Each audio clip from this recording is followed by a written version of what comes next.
জানি কি আর কত পথ বাকি চলার, আর কত কান্না রয়েছে ভাগ্যে লেখা। কাজল রেখা, কাজল রেখা, কাজল রেখা,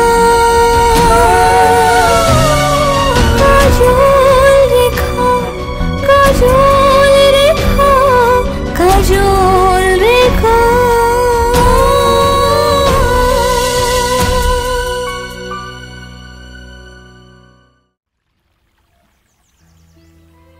আপনার মনে আছে সুলতান, সমস্ত মেয়েকে ধরে আনা হলেও দুইজন মেয়েকে কিন্তু প্রাসাদে আনা যায়। আমরা বরং তাদেরই খোঁজ আগে করি। হ্যাঁ, সেই ভালো,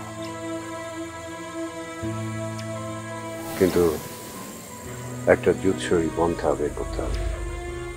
চলুন সুলতান, সেটা না হয় যেতে যেতেই ভাবা যাবে। হ্যাঁ চলো, কিন্তু তুমি এবার সবার সামনে আমাকে সুলতান বলে দেখো না।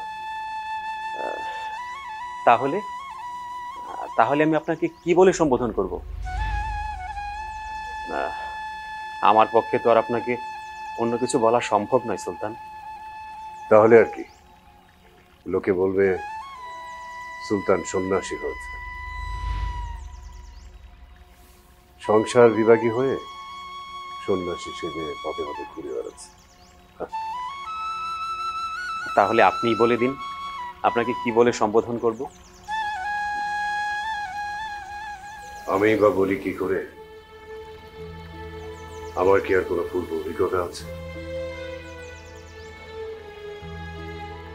তাহলে এক কাজ করি, আপনাকে আমি বাবা বলে ডাকি। বাবা? হ্যাঁ, আর সন্ন্যাসীকে তো সবাই বাবা বলেই ডাকে। আর রাজা তো প্রজাতির বাবাই, তাই না?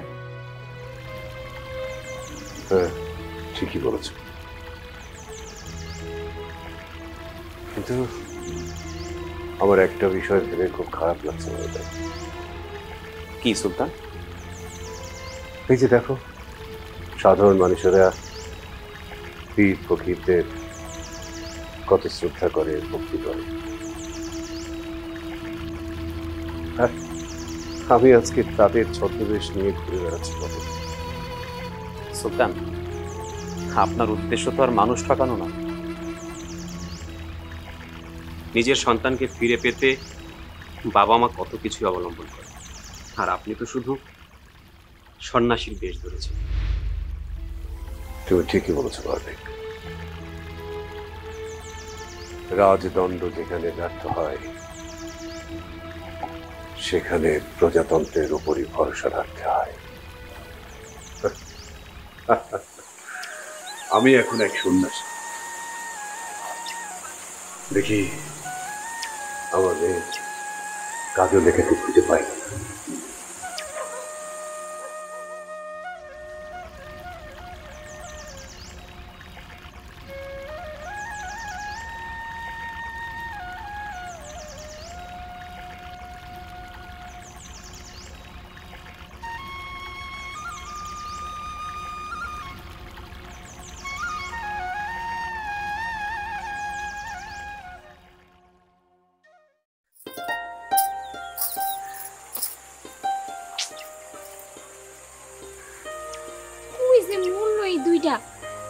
এখন অব্দি আসার খবর না।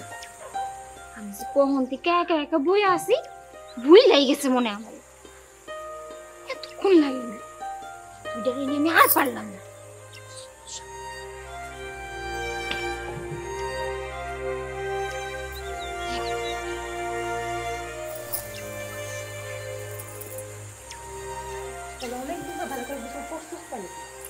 মেলা দিন পর ভালো করে গোসল করছে।